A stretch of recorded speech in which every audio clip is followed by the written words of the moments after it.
thank you for having us to Ice Eberhart. Thank you for coming here. Yeah. Your wine glasses has a long story. Absolutely. And it goes back to 1946 when our grandparents started glass ennobling, you have to say. They bought glasses from the glass factories and they did the engraving. Like here, this glass from 1946 was a wine glass at that time. And all these glasses, they had some cutting, some engraving, any kind of decoration. Yeah, because this is what it started with. And this is a normal wine glass from the 40s. I know that it was hard time just after the war, but still, it's only one sip and then it's empty. So you're starting up as engravers, making beautiful thing cuts into the glass. Yeah. And what's happened then after that? When did you start producing? And why did you start producing glass? More or less, our grandparents were forced to start producing glass because at that time the other glass factories, they came together and they decided we will not deliver any more glasses to this Aish family because they wanted our grandfather to return to the factory where he had been working before. Okay, so he was working at the factory as an engraver and then he wanted to start by himself, buying glasses, and then they wanted to stop. Absolutely, yes. They want to force him back. They wanted to force him to go back to the factory he worked before. He was a skilled engraver and designer, so his skills were needed there. Yeah. And another aspect was that at that time, all these important people, they did not want a simple worker to make competition to them. So that was also... Is it a hierarchy thing? Yeah, at famous that time, wine glasses families? Today, not anymore, but that time it was, yeah. But now you have gone a long way since you start producing your own glasses, and you're now into the more modern style with these three examples. The big one is quite big difference between these two. Yes.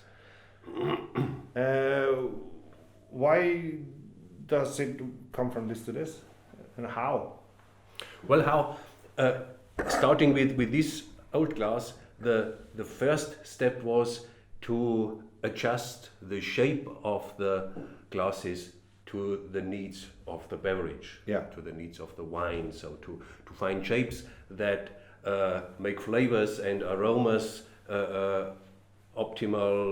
optimized in a way, and that was the first step. And you can say this was kind of like when you compare it to electronics, like radio time, and then it switched to television. Yeah. The best shapes for the wine, and so they had a perfect perception of the aromas and flavors. Yeah. Now it's the LED and the thin television is like this. And this is the latest development. This is the Sensi Plus, the glass that opens the wine when you pour it in. The Sensi Plus is the next level and the next step, like comparing to high definition TV you have today. Yeah. Sensi Plus glasses make the aromas round and stronger and harmonious. Like a famous German wine magazine wrote, unfolded the aromas like an iridescent fan, and this is, in my opinion, still today the best picture to describe what the Sensis Plus does. Yeah, and in Germany and Austria, you're a familiar name, but not in the rest of the world. How is that working these days? Well, in Germany we have a very good name in our home market. And we have been chosen #1 glass producer by our retailers several times in the last year, also this year at the Frankfurt show, and so we are very good established here. And since 10 years we are doing international expansion, so opening up markets all over the world, step by step, with the right partners there. And this is really cool. I have to drink up because. The gold. This is a cool thing because you don't only make wine glasses. You make water glasses, coffee cups, a whole range of stuff. Whole range. But this is I think this is really cool. And this is is this for the more Arabic team with the gold and white, or?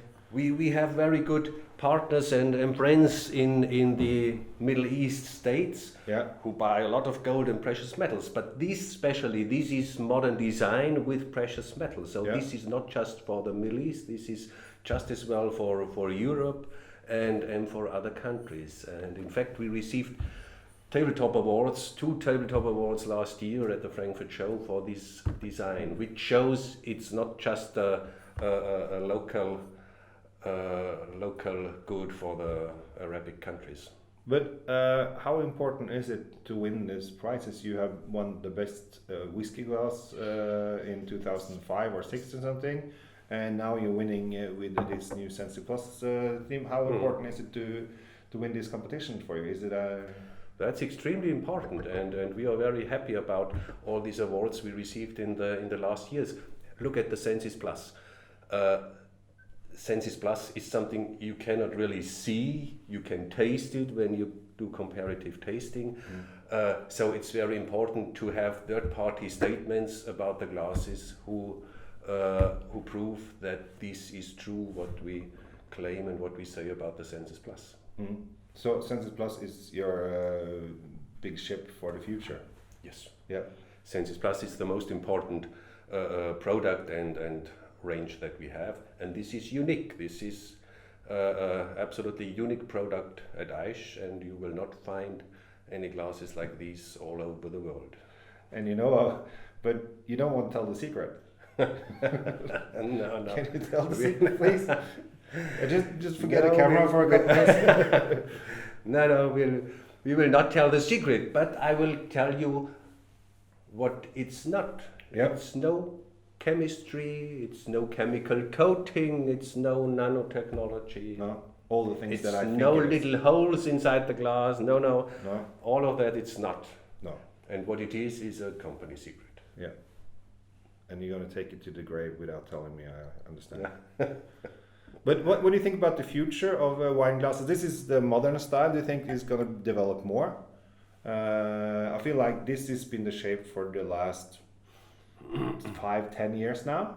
It's big, bold, or they have smaller ones, but now you have glasses for every single grape. Is that a thing that you're going into? Like you have the Merlot, you have the Cabernet, you have the Cabernet Sauvignon, all the different grapes, or how you think about more the different styles of it? Of course, you can do a special glass for every kind of grape, no doubt about it. But that's not the strategy that we are following, because in our opinion it's too much for the consumer who could afford 10 different wine glasses and who would be willing to give the space for so many glasses. So our opinion is you can be okay with 3 different wine glasses, but important to have the Sensis Plus, because the Sensis Plus will bring out everything from the wine, what's available in the wine, and that way you don't need a huge range of different wine glasses. No, so every house should have 3? 3 would be quite okay, yeah. I think. Bordeaux shape, a white wine shape, and a Burgundy shape for Pinot Noir or for Chardonnays. Yeah. So that would be quite okay, I think. You're going to learn so much when you go to Germany. So 3 different wine glasses is the thing, and of course you need some gold stuff for your water. And if you see the history from this 1946, you can put it inside. Be careful. Yeah, you can put it inside here, and it's still small. So the glasses and the history are developing. Absolutely. Yeah. This within 75 years. Yeah. Yeah. Do you think we're going back to that one? No.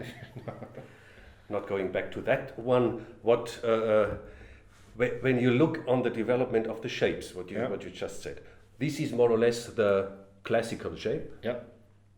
Which is there since decades and more, and this is the more modern shape. And I'm from time to time thinking we started with a very similar shape like that 20 years ago, and at that time it was kind of crazy to have such a shape. Yeah.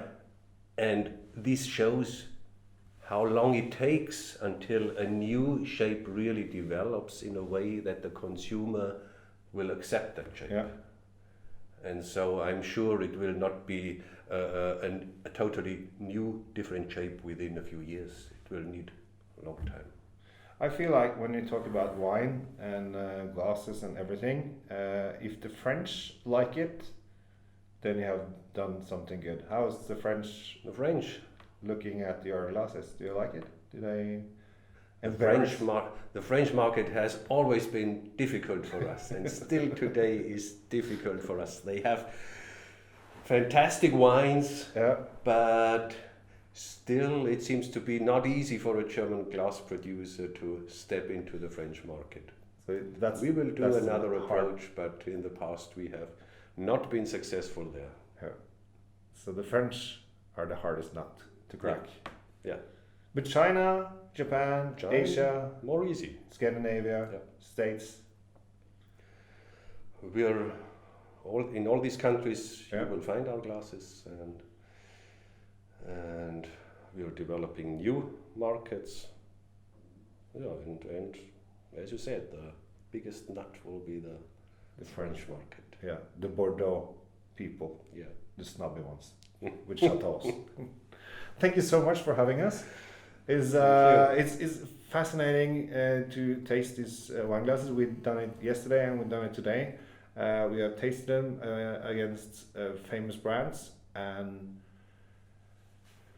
I think it's strange that they can open the wine, and you of course you're not going to tell me the secret, but this is a gadget thing, and I think it's so cool. So get you a Sensi Plus ice glass and try it at home, and then you call Eberhart and ask him to give you the secret. He's going to say no. He's a nice guy, so you can call him. He's going to take the phone and say hello. Of course. Yeah. So thank you so much. Thank you. And everybody out there, this is really cool stuff. You should try it.